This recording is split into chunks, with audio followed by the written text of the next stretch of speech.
下去。岳长老，你干什么？你喂他吃了什么？毒药。什么？解此剧毒，正是子羽大人需要闯过的第2域试炼。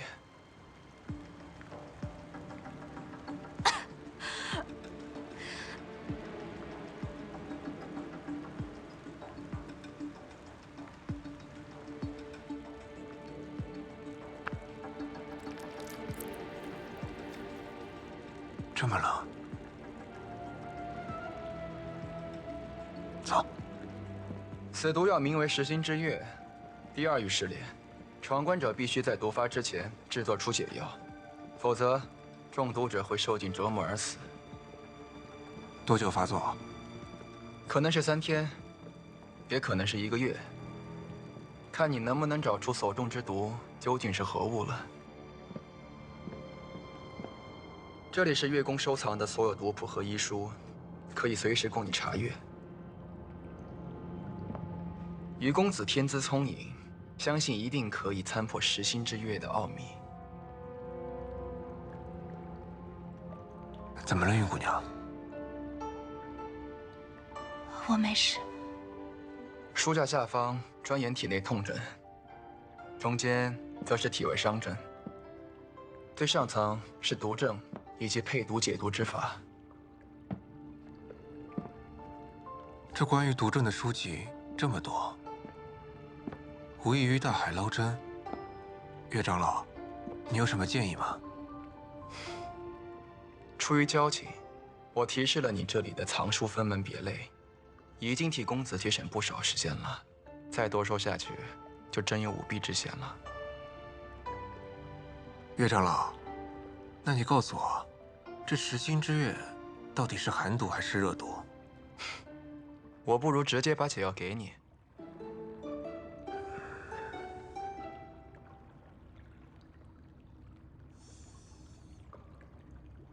既为试炼，那说明这任务必定可以完成。然而，这里有这么多书籍，绝无可能在短时间内完全看完，所以也绝无可能是短期烈性毒药。起码得让试炼者有足够的时间研究和配制出解药，所以那就是慢性毒药。慢性毒药，慢性毒药，这里，对吧，岳长老？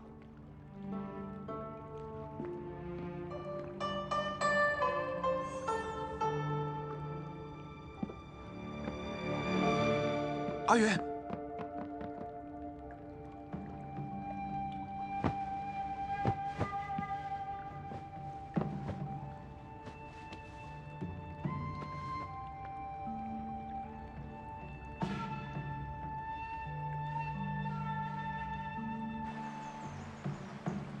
你下去吧。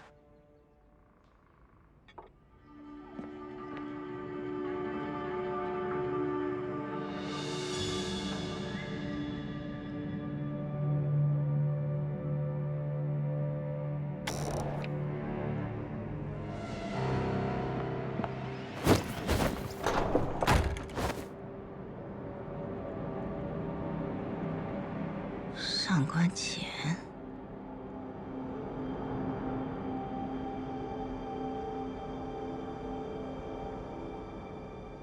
你果真是无名。你眼看宫上却怀疑了你，生怕他步步紧逼，于是自残身体，打算用苦肉计洗脱无名嫌疑。你很聪明。聪明？我觉得蠢透了。无风后辈现在都这么狂妄吗？你来的刚好，我正好缺一个替罪羔羊。太冒险了。若是你我都暴露，就是两败俱伤。若你我都暴露了，他们是会信我一个10几年来都循规蹈矩的夫人，还是信你，刚入宫门、形迹可疑的新娘，他们没有证据奈我不何。你倒是应该好好想想，被怀疑之后如何自保吧。你以为我没有脱身之计吗？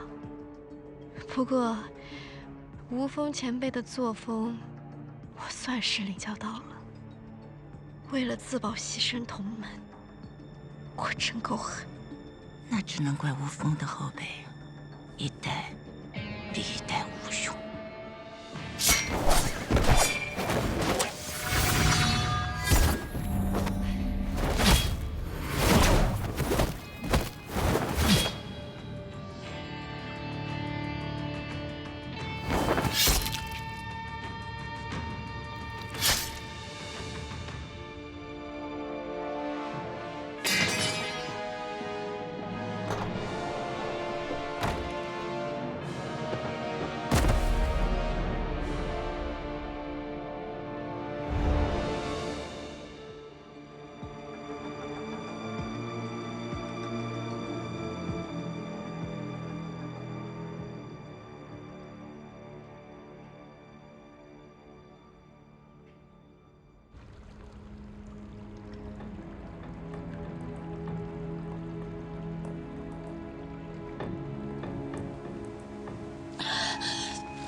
半月之营会让你们全身像被烈火灼烧，苦不堪言。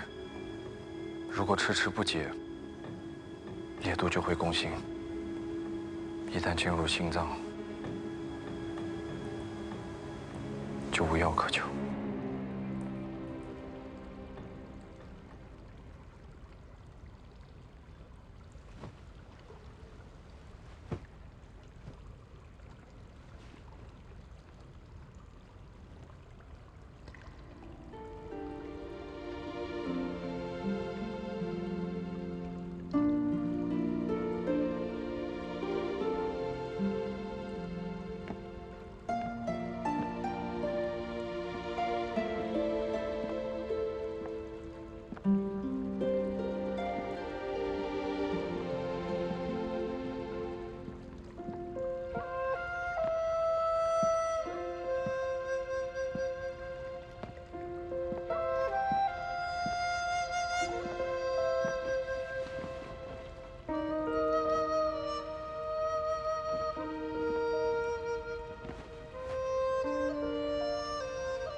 醒了？怎么不叫我？这月宫潮气重，入夜又凉，你小心，别受风寒。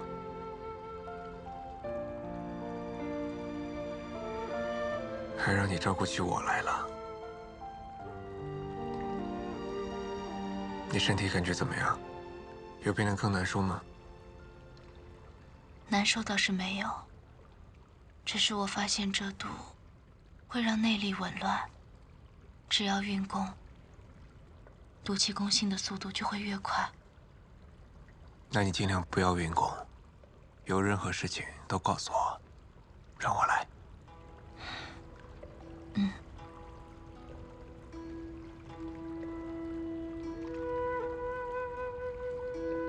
对了，你现在身体感觉到最明显的症状是什么？是灼烧之热，还是刺骨之寒？是冷，四肢最为明显，类似赤脚站在冰上发麻的刺痛感。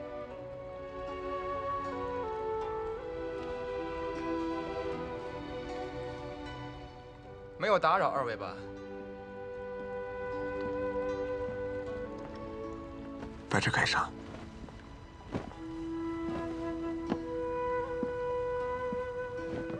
这些你都看完了？粗浅算是看完了。哦，有收获吗10月的特性，我已经查明白了。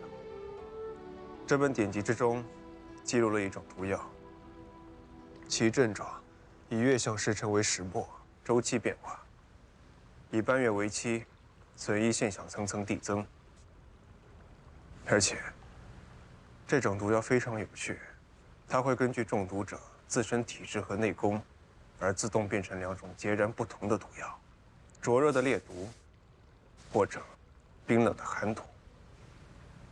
因此，解法也不同。你们为了增加试炼难度，篡改了毒药的名字，给了它一个听起来比较唬人的新名——食星之月。但这个毒药真正的名字叫半月之影。半月之影，没错。所以我们解药的时限是半个月。不错，只用了1天就知晓毒为何物，你是目前为止用时最短的人。多谢岳长老提醒。我可没有提醒你，不要乱说。这半月之影需熬制成丸，直接吞服才有成效。有七蛇花、尸虫脑、姜蚕和关键药引。这书倒好，关键药引这一页被撕去了。不然呢？要全部让你看了去，那还考什么？药材种类浩如烟海，你把这页撕去了，那岂不是让食星之月变得无解了？能够解开无解之毒，才是挑战。那我得问岳长老，要个东西才成。哦，我想问岳长老，再要2颗10月，方便我研究缺失的成分，这不算违规吧？当然不算。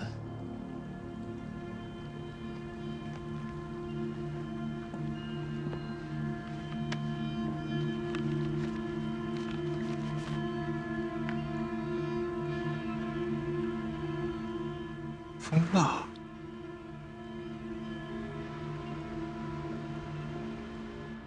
这几本书里还讲到了不少药材的药性，你都吃透了吗？比如吴姜。吴姜，性平味苦，有治咳血之功效。那解毛呢？解毛，性热味辛，主治心腹冷痛。怎么了？没事，只认真是过目不忘。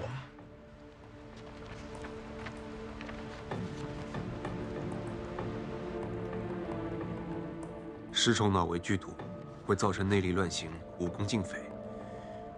待血毒到达心脉后，就会暴毙而亡。姜蚕服用后会气血不顺、呼吸不畅、通体发寒；七蛇花则会导致心腹绞痛。这些症状我都出现了。那被撕掉的最后一味药引，会是什么呢？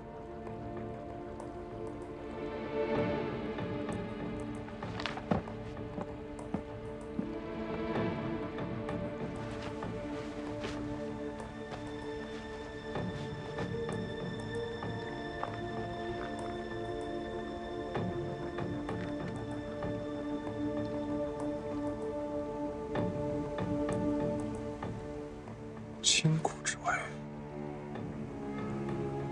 这味道有点像苦心草。难道是苦心草？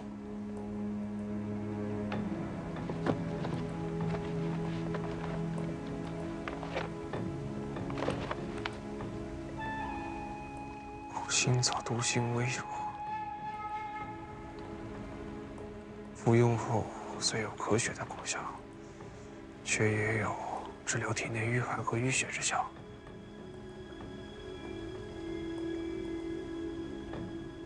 10月几味毒药，应该不会含有解药类的草药。我也没有咳血的症状啊。这几本书里还讲到了不少药材的药性，你都吃透了吗？比如吴姜。吴姜也可以治疗咳血之状。那解毛？解毛，对，真的是心腹冷痛。我知道了。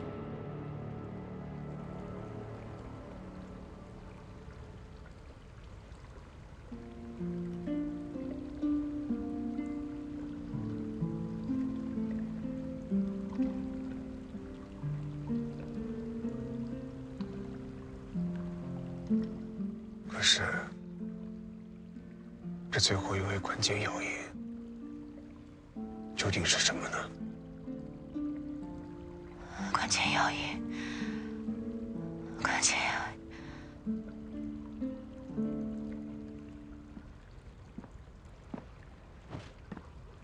阿云，你说什么？关键药引，关键药引是虫卵，复古之饮。虫卵。虫卵。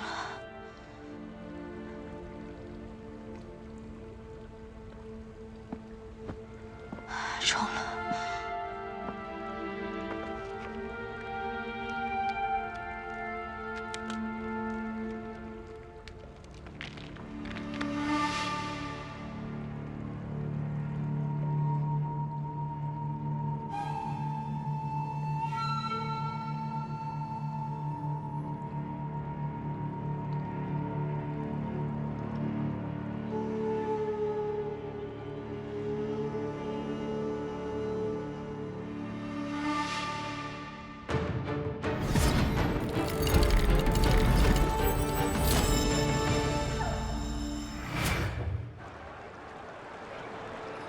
你训练出来的那个妹，能力出众，才貌双全。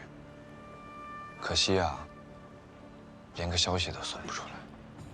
最后还是得靠着我那可怜最低阶的赤的帮忙，你才能拿到这个。游戏才刚开始，时间长了，你急什么？这是什么？公园纸暗器藏片的样本和构造图纸。 不攻不破，不惊不喜。你那神通广大的赤给你送来的是吗？你不用知道。不公平！你都知道我的了，谁让你的手下技不如人呢？下次，如果他帮忙带出东西，你就知道我拿的是什么宝贝了。你这么逗弄其他海亚大人，不好吧？ 无所谓。对了，紫衣姑娘，你楼下多了2条狗，好像会咬人呢。那是宫门的御阶侍卫，乔装成仆人来盯梢的，早就发现了。那你还留着他们？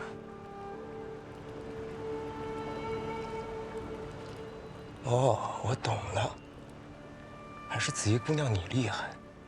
看来宫门有人要被狗咬了。 真倒霉！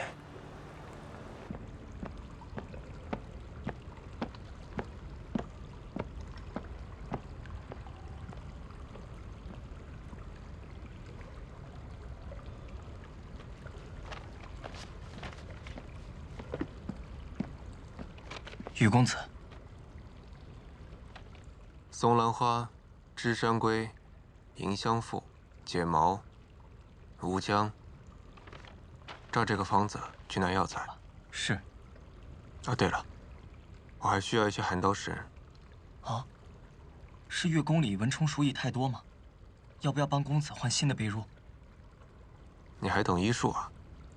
知道寒刀石可以驱虫。月宫的人多少都懂一些吧，让大人见笑了。我取药去了。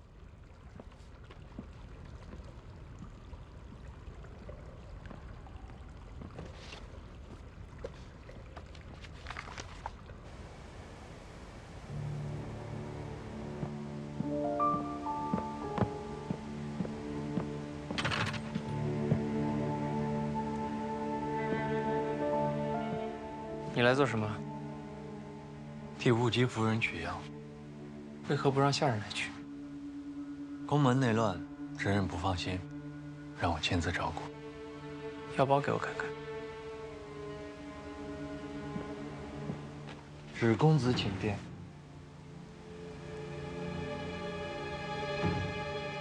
不用了。多谢智公子。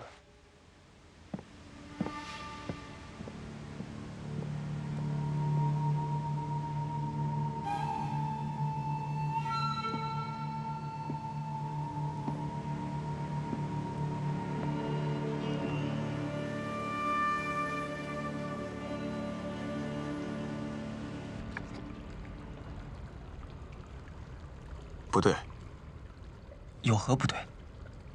这是胆木，不是吴江。两者外形相似，但吴江内柱为棕色，且有点状皮孔。恭喜执刃。你在考我？小人不敢。用胆木冒充吴江，是岳长老对执刃的突击小考。恭喜执刃顺利通过。这是您要的吴江。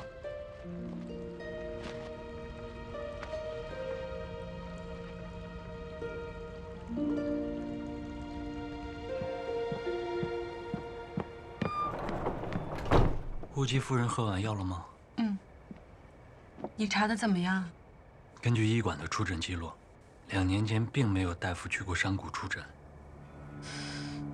那这个邻居为什么要撒谎呢？也可能是出诊记录被修改了。线索又断了。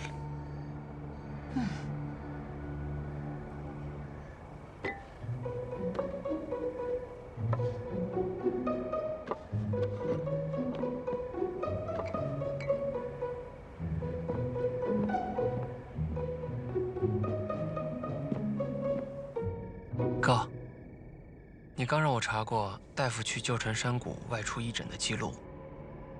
今天我去医馆，金凡也在查。这么巧？哥，你到底在查什么？在查贾管事。贾管事？谷中据点之前送来消息，说贾管事的妻儿失踪了。那金凡为何也查这个？贾管事的儿子患过重病，据说是2年前被宫门大夫治好的。我猜他也想查查看，这里面有没有可疑之处。哥，你翻看医书也是为了这个？将死之人突然起死回生，又变得力大无穷，确实可疑。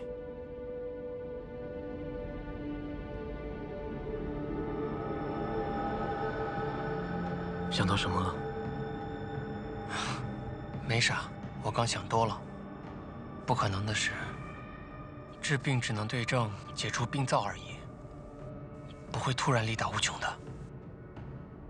那都是民间传说中的话本。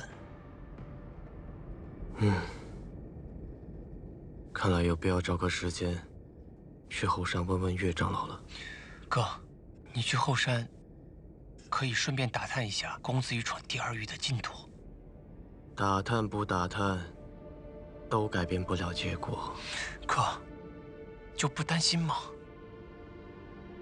若他是废物，则无需担心；倘若他真有本事，那也无需担心。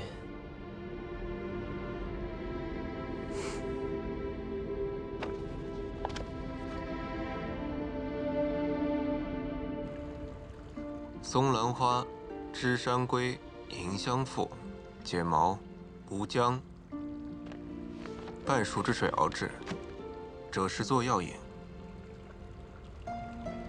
哦，等等，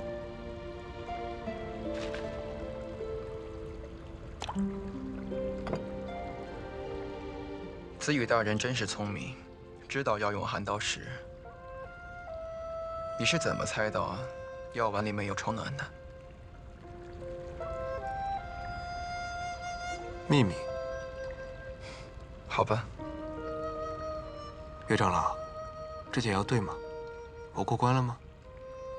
对与不对，服下便知。还得服下。这是当然。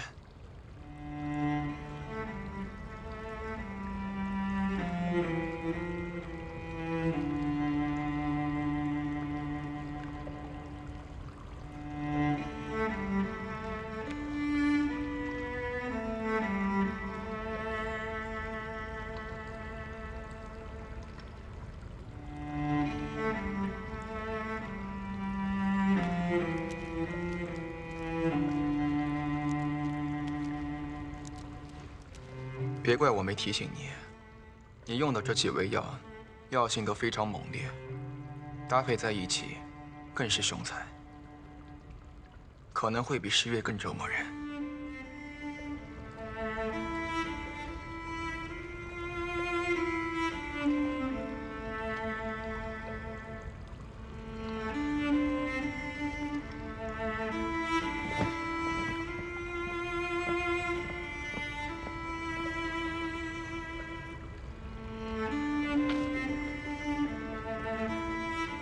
岳长老，我还有一个问题想问你：在服用百草萃的情况之下，若是再吃了10月，还会中毒吗？百草萃对10月无效，你若是吃了10月，也一样会中毒。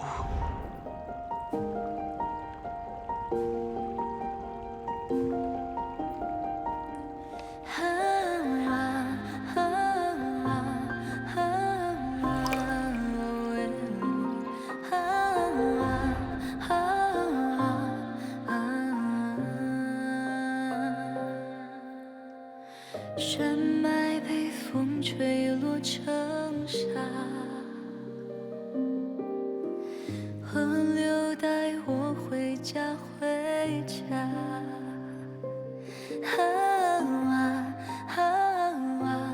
天上云不说话，你在哪？你在哪儿？还好吗？云哭了就变成晚霞，看天空开出了花。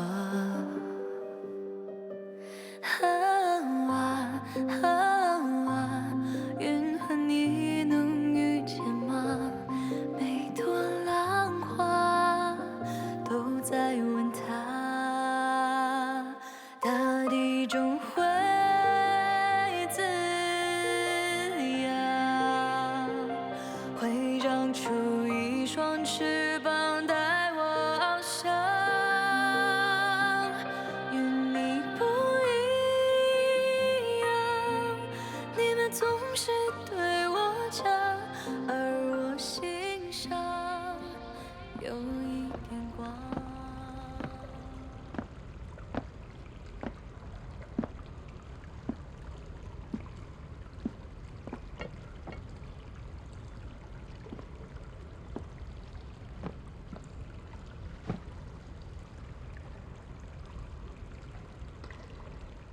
公子的脸色怎么这么难看？是吗？可能我研究解药太过于忘我，没休息好。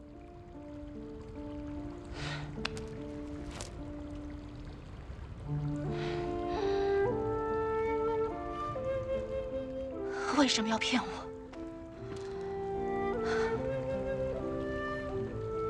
别生气，我只是为了尽快通过钓鱼试炼。毕竟，只有了解到最真实、最直接的中毒感受，才可以尽快研制出解药。我什么都……你还在撒谎！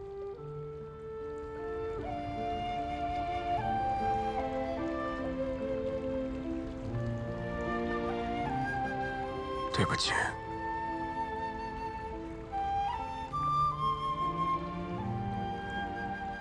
值得吗？当然值得。你是我最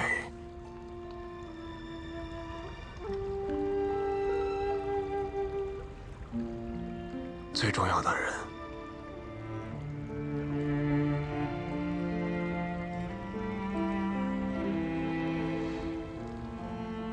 以后不准再骗我。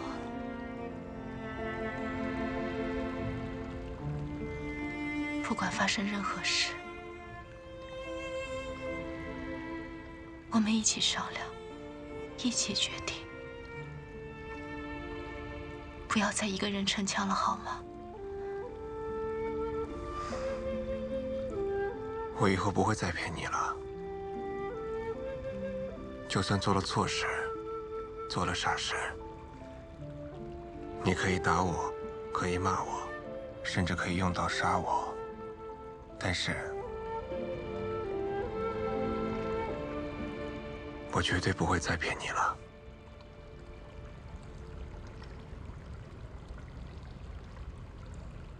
那你呢？什么？你会骗我吗？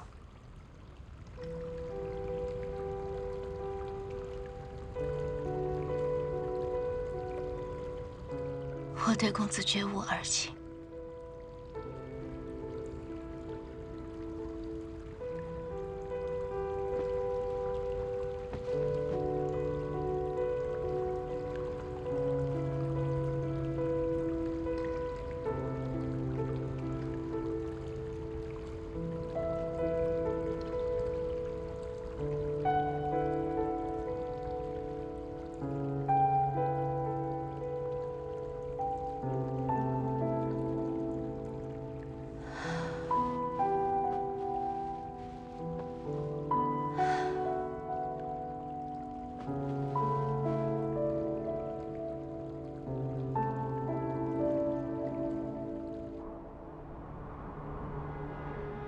这是宫门内的赤阶和媚阶刚刚传出的信息。10年前，我们就是因为不熟悉宫门的地形，吃了大亏。只待云土完整，宫门必破。宫门的暗器果然独步天下，公冶指的专属暗器更是另辟蹊径，精妙绝伦。现在我们虽然有了图纸，但要锻造出样品，尚需时。那暗器上测有4种气度，每种皆是世间罕见。目前已经解出3种，还有最后1种，相信也快了。那公冶指废了。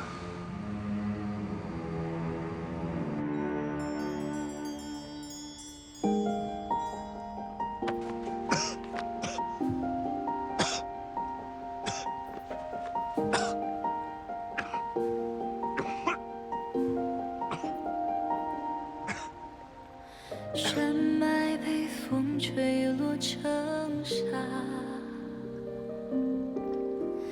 河流带我回家，回家。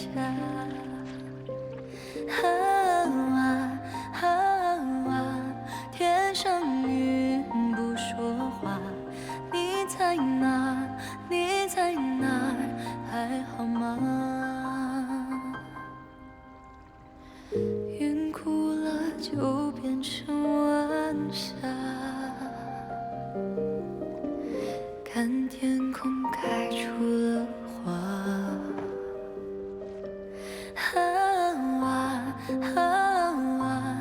云和你能遇见吗？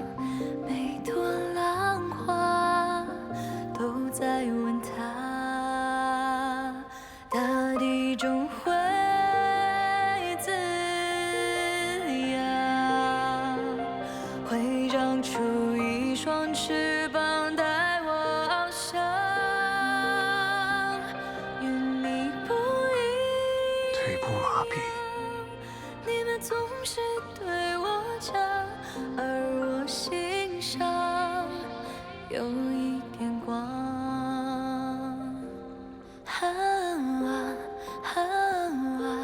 天上云不说话，看着浪花，带着它走天涯。我来。浪中你岸上沙，那片云化成雨陪着它。你是我翅膀下的霜，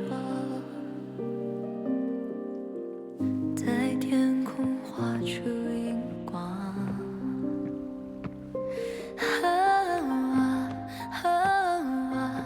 你钻进我的心房吧，云做衣裳陪我流浪。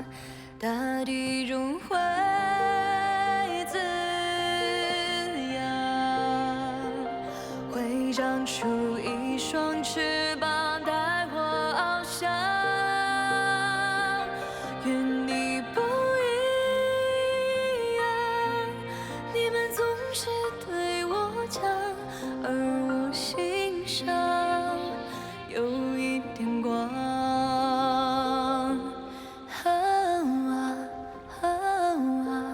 天上云不说话，你看到我了吗？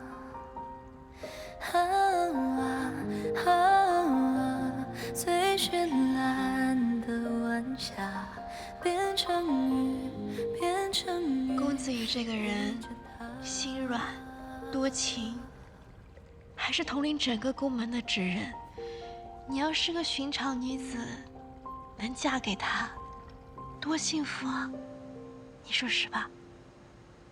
我要说什么，还是你想听什么？我想听你的心里话。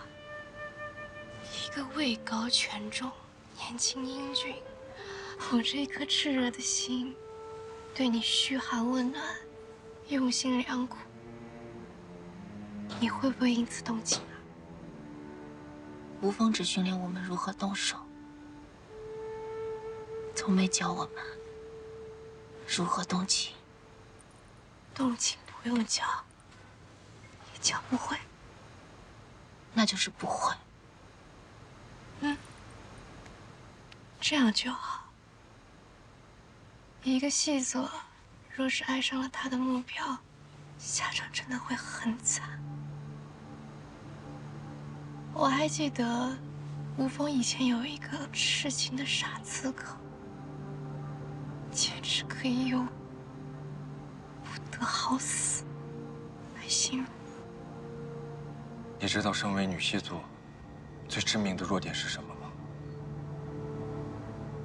与男子力量的悬殊。不是，不是武功，也不是意志和恐惧，而是这里，细作最忌讳的就是动心。世间女子向来都比男子痴情。不要动心，这是我对你的忠告。希望你可以真的控制住自己，不要害人，也不要伤气。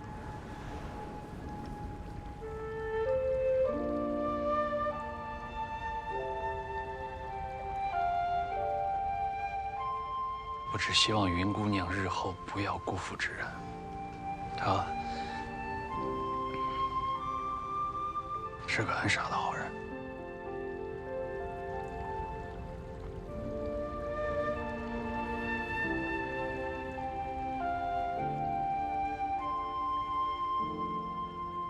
以后都不会让你吃苦的。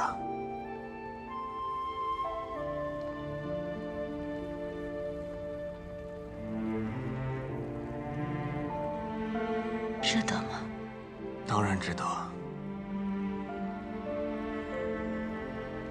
你是我最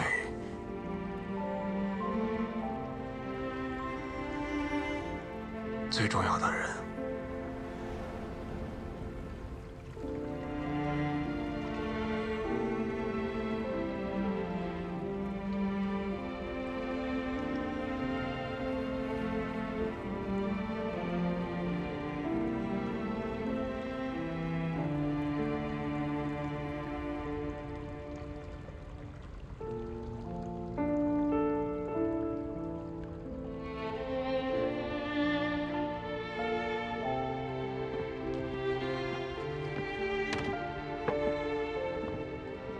职人还在睡觉，先给我吧。是。帮我拿这些来。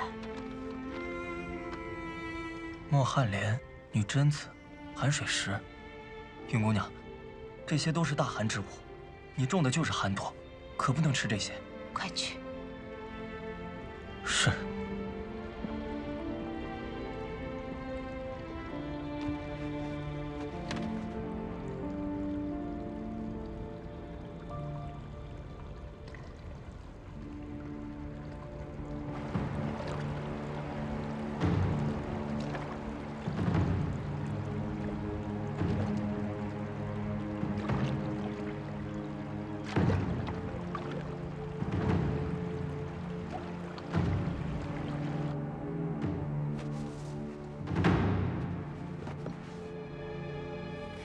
姑娘的伤势已经没有什么大碍了，再服几副药，消肿化瘀就好了。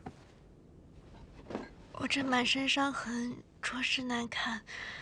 大人为何不把金龙胆草加入我的药方之中？上官姑娘不愧是名医世家，金龙胆草能够促进伤口愈合，还不易留疤，最是合适姑娘的伤势了。只是前段时日芷公子受伤，用掉了不少，药房里余下的金龙胆草都被雨公的手下拿给雾姬夫人了。多谢大人。哎，公子，下去吧。是。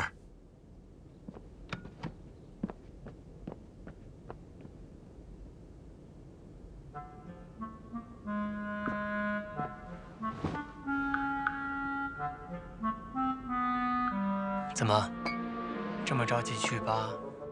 是担心被我哥嫌弃吗？绝公子可不是以貌取人的肤浅之人。那我哥喜欢你什么？知书达理吗？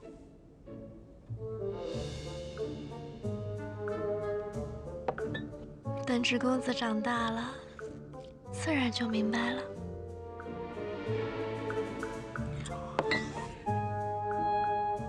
还有，芷公子怎么这么好心，把药方里的金龙胆草都给了雾姬夫人？雨公有令，谁敢不从？那可是执刃大人。你可从来没服过这个执刃大人。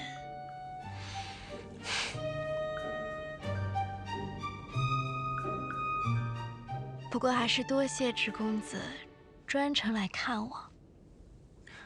我是来告诉你，这几天我哥不在，你好好养伤，不要乱跑。绝公子去哪儿了？后山。后山？宫门还有后山？一个外人，打听这么多干什么？走了。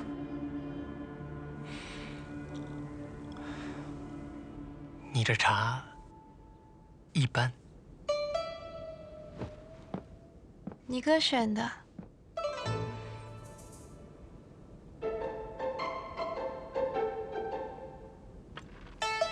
哼。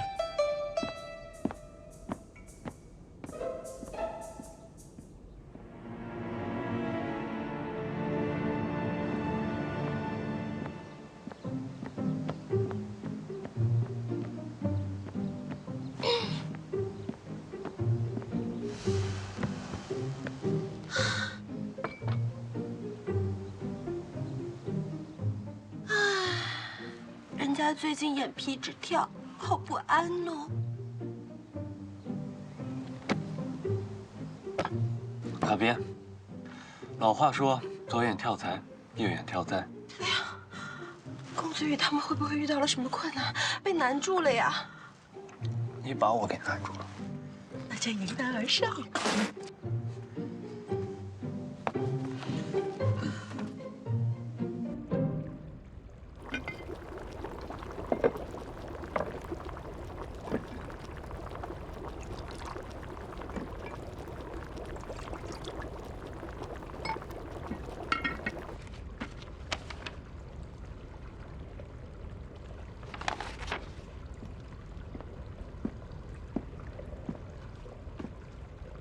来，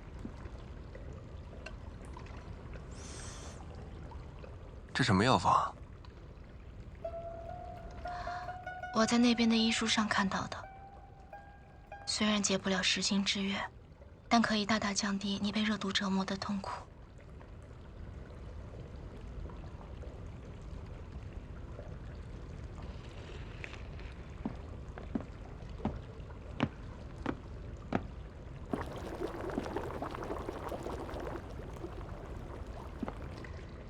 确实感觉好多了。哪这么快？你少哄我。子羽大人，你再胡乱尝试，就有伤上加伤了。你胆子真大，亲身试药。作为指认，当真一点也不爱惜自己的身体。神农还尝百草呢，这点算得了什么？其实，执刃即为宫门之主，拿别人试药也是无可厚非的。我也曾用过药人，在此前的试炼中，也是死伤者无数。只要闯关者开口，宫门之内自有愿意现身试药者。只要能够配出解药，些许牺牲，些许代价，也是允许的。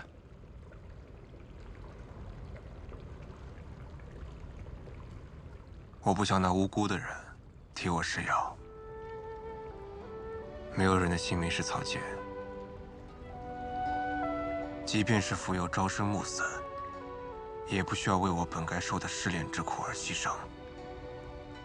我不怕死，我害怕的是我心爱之人因我而死。其实我很喜欢你给这个毒药取的名字“食心之月”。看着自己心爱之人受苦，确实如同心被损失。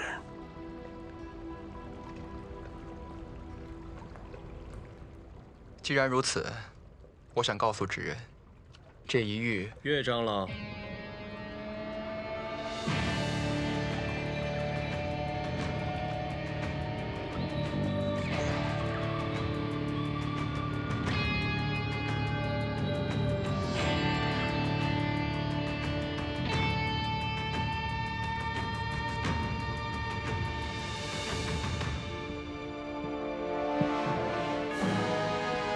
先过去。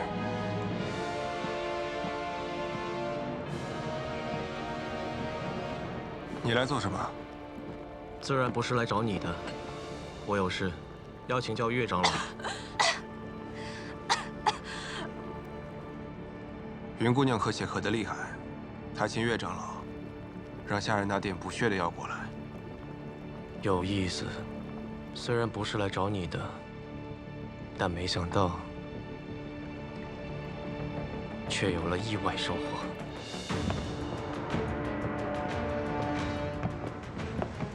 做什么？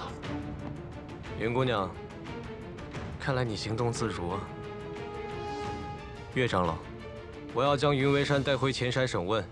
你发什么疯？凭什么带云姑娘去审问？因为她是无风细作。什么？我经历过3余试炼，知道10月的毒性。先是内力尽失，间歇性胸腹疼痛，随后开始咳血，在咳血结束之后，就会先从一只脚开始，四肢逐渐麻痹。我说的没错吧？然而云为山却只停留在咳血的阶段，刚才躲我的时候也手脚灵活，全然没有麻痹的迹象。所以很显然，他并没有中毒。他身上有抗药性。所有无风之人，在过去10几年，为了对抗宫门的毒药，都接受过严格且残酷的抗毒训练。普通人家的女儿，绝无可能受过此等苦训。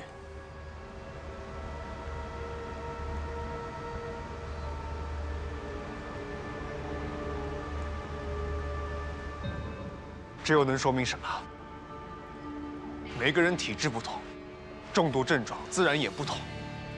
就像云姑娘中的是寒毒，而我中的是热毒一样，你说对吧，岳长老？体质不同，确实会有不同的症状。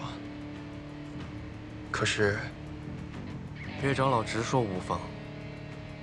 可是麻痹的症状是一定会出现的，但云姑娘却迟迟没有此症状。那要么就是如绝公子所说，她本身受过毒药抗药性的训练，要么就是她很清楚这个毒药已经自行解了。关键药一时冲乱，帮我拿这些来。莫汉莲、女贞子、寒水石，云姑娘，这些都是大寒之物。我在那边的医书上看到的，虽然解不了食心之月，但可以大大降低你被热毒折磨的痛苦。所以真相究竟如何，让我带走审问便知。你带走他，他还会有命吗？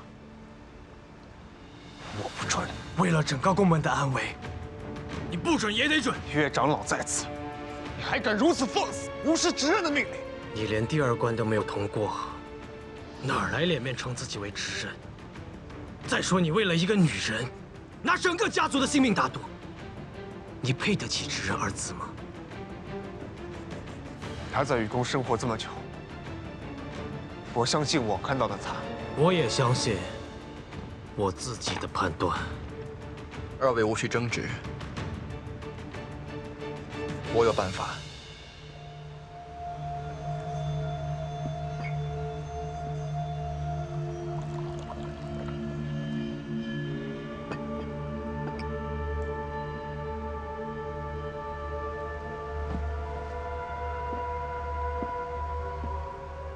岳长老，这药……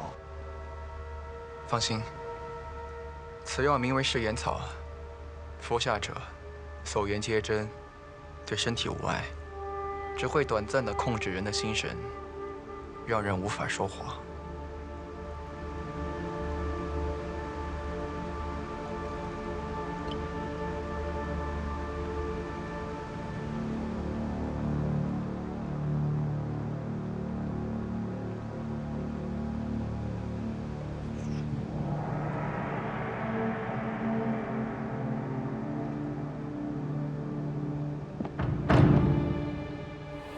我可以开始审问了吗？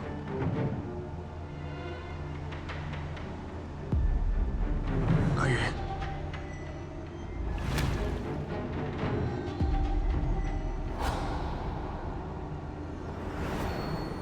这就是暴露身份的下场。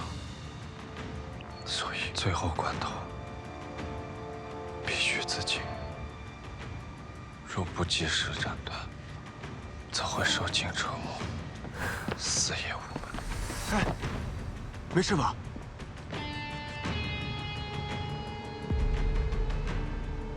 怎么，你还想包庇他？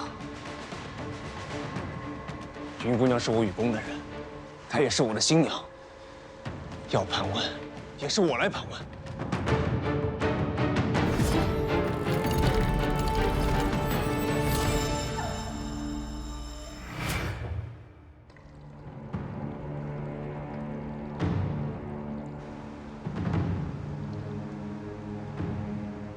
你不会伤害我吗？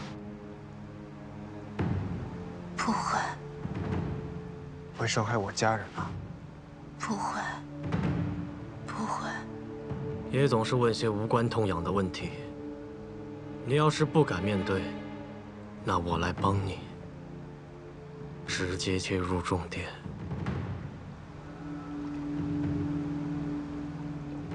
你是无风细作吗？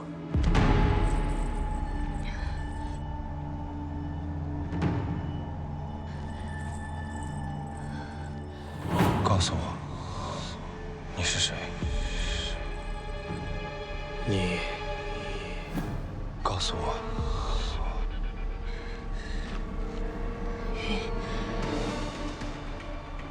是无风细作吗？与无风没有任何关系。不是。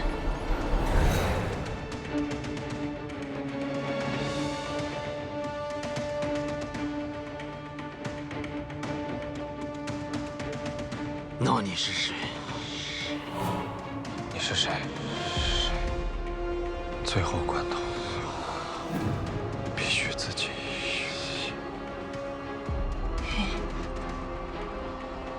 韵家小姐，李希辰，韵为山，韵为山。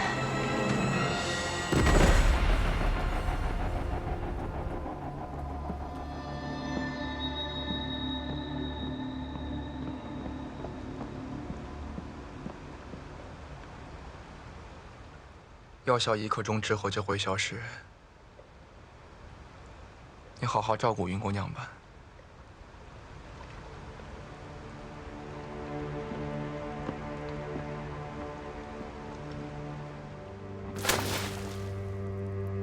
做得很好，你是唯一一个能够盛满2个时辰都不松口的人。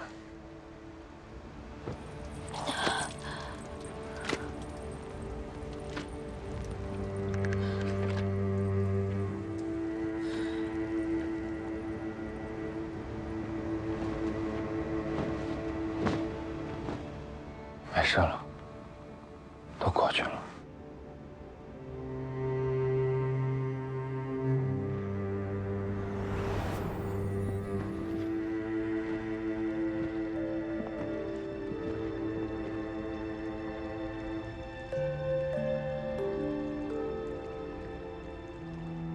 以后没人再欺负你了，我来保护你。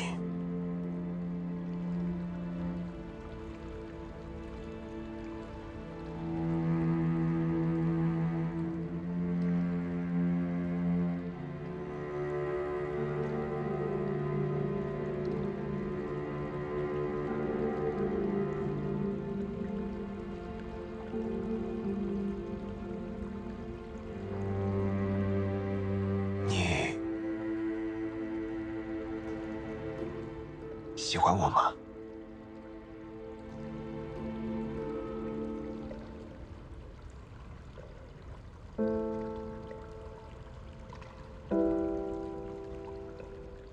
不喜欢。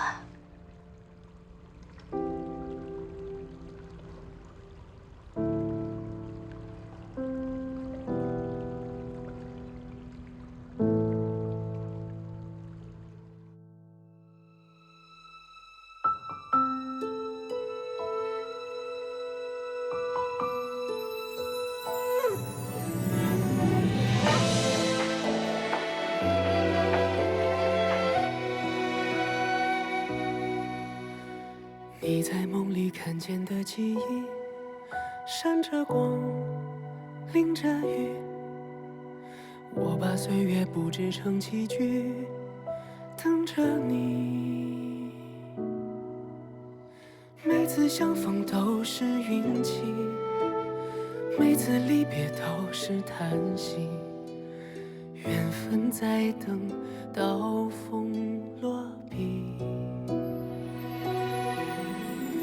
你在梦里留下的痕迹，像谜语，没谜底。我用回忆缝过了冬衣，每一针都是你。一眼瞬间忘却天地，执子之手，弹字无意。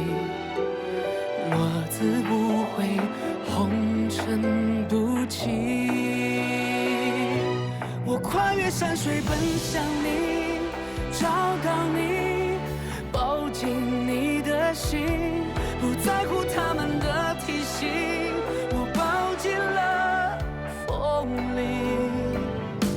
这无关输赢的赌局，黑白棋落下的痕迹，圈出一片小天地。用尽全力奔向你，拥抱你，呼喊你的名，撕开天地所有风雨，斩断了命运。